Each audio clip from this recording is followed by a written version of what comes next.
Yo, what is up, everybody, and welcome back to another Madden 15 online game. Today, we got the Ice Bowl rematch. It wasn't exactly Ice Bowl temps out there today, but it is still Packers versus Cowboys at Lambeau, two legendary franchises meeting up. But you guys need to talk to me, man, because for the second Cowboys playoff game in a row, everybody's talking about the referees.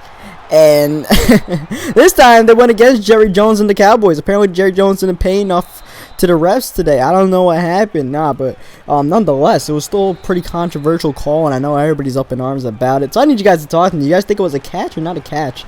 I said, who cares what happened in the first three quarters? Everything else that happened during the game, the fact that Aaron Rodgers decided to come alive in the second half, all this stuff. It's all about that play, right? But my opinion is, I thought when I looked at it at first that it was definitely debatable, and definitely the Calvin Johnson catch came into my head, or the Calvin Johnson no catch, I should say, from the Bears game, like in 2010, I think it was.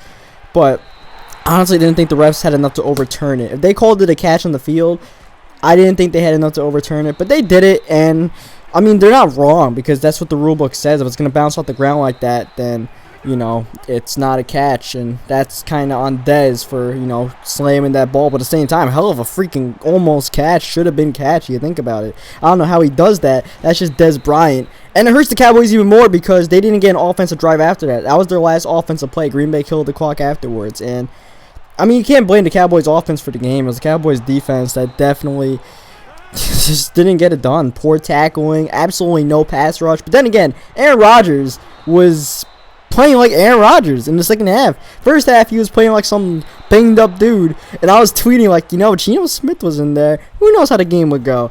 Then Aaron Rodgers had to come alive, and I was like, all right, Aaron Rodgers is, he's still that guy, but you still got to think about Aaron Rodgers versus Seattle next week. That's going to be an awkward game. This was just an awkward play here. I tried throwing it to, I think it was Dez who was the circle receiver. He got like butt naked. Everybody was wide open, but Romo pump faked, and that ended up killing this drive here. 3rd down and 14. Not much to be had. We almost squeezed it in. We kind of did to Terrence Williams, but ends up getting dropped here.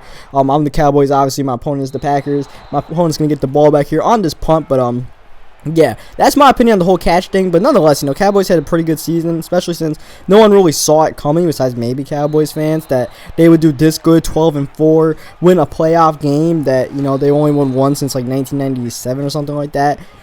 But they fought in hand to the Packers and Aaron Rodgers, who might still not be 100%, but he definitely ripped up that Cowboys defense. But against a Seattle team that will be pass rushing, even though they only send 4 people, Cliff Averill and Michael Bennett and those guys, they're going to be pass rushing. They're going to be shredding up that O-line that has been playing really well this year.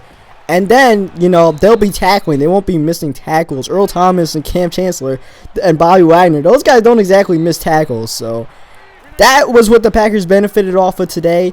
I don't know if they get that again. I really don't think they do, but we'll see what happens. It should be an interesting game. We'll leave it at that as James starts running the ball on 3rd down and 5. Interesting decision to actually run the ball on 3rd down. And he actually put on true clock, and he never took it off for the rest of the game. It was kind of weird. I thought he was just chewing clock here so he could kill the rest of the half and make sure he was the last one with the ball coming out of half, which is an interesting strategy since it started with like 3 minutes to go before halftime. But he left it on for the rest of the game. I don't know why. I don't know why I made this throw, but Beasley ended up catching it anyways. And we ended up getting 9 yards in that play. Next time down, we find Jason Wynn. I think we had a screen pass called in. I just saw Jason Wynn cover 3 and cover 2 coverage, and Wynn shreds it, as this should have been a pick there. I believe Micah Hyde dropped that one, so that's that. Of course, Seahawks did win yesterday. Seahawks look great. Cam played all right, but that's just the product of Cam Newton. He makes those 1 or 2 mistakes. And then Cam Chancellor, he played great. The other Cam was on point yesterday. And then the last game, Indian Broncos, who knows how that game's going to go, as we find Cole Beasley for a big touchdown right before halftime.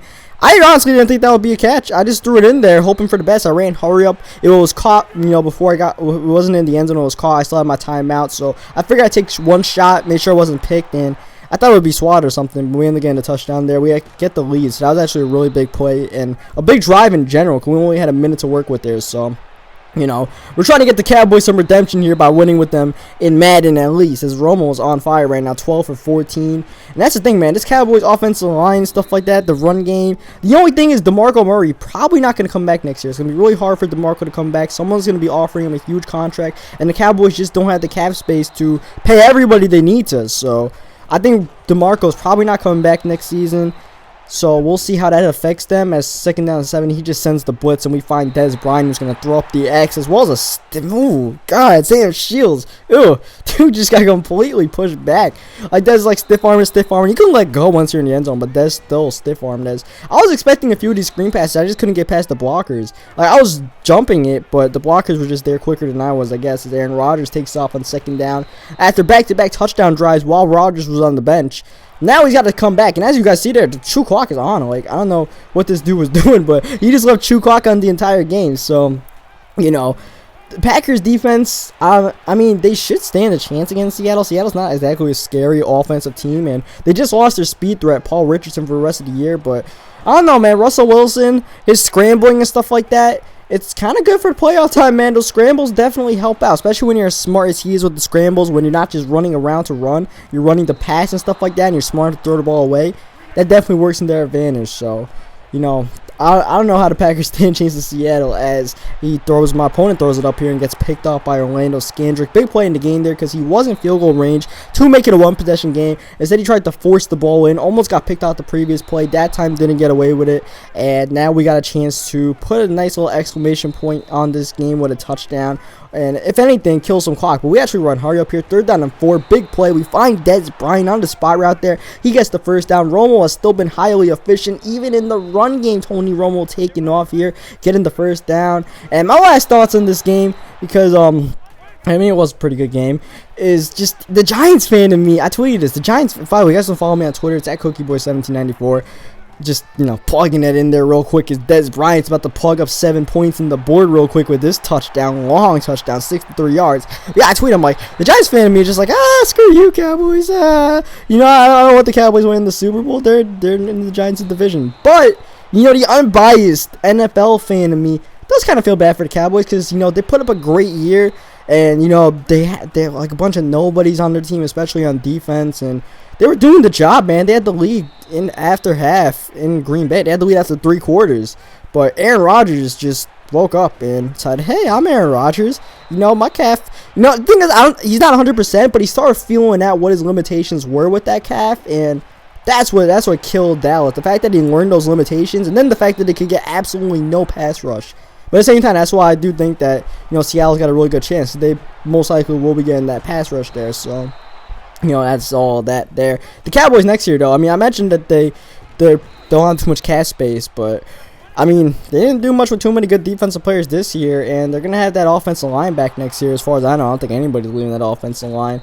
So, you know, they could make the playoffs again next year. We'll see how that works out. That's all about next year, though. Right now, this game is pretty much a wrap, especially since he's not helping out his own case. Down 18 points here, and he's still got true clock on. Like, I don't know if he realized he had true clock on. I don't know if he wanted this game to end, and he didn't give a crap whether he won or lost. He was just trying to end the game. Either way, like, he just did not take true clock off. I don't know. I guess he just wanted the game to end. That's 2nd down and 10. He gets Eddie Lacy here for the 1st down. 2-minute warning hits. And watch this player. This should be a pick. At least a drop. It's actually a catch by Davante Adams, who had a huge game.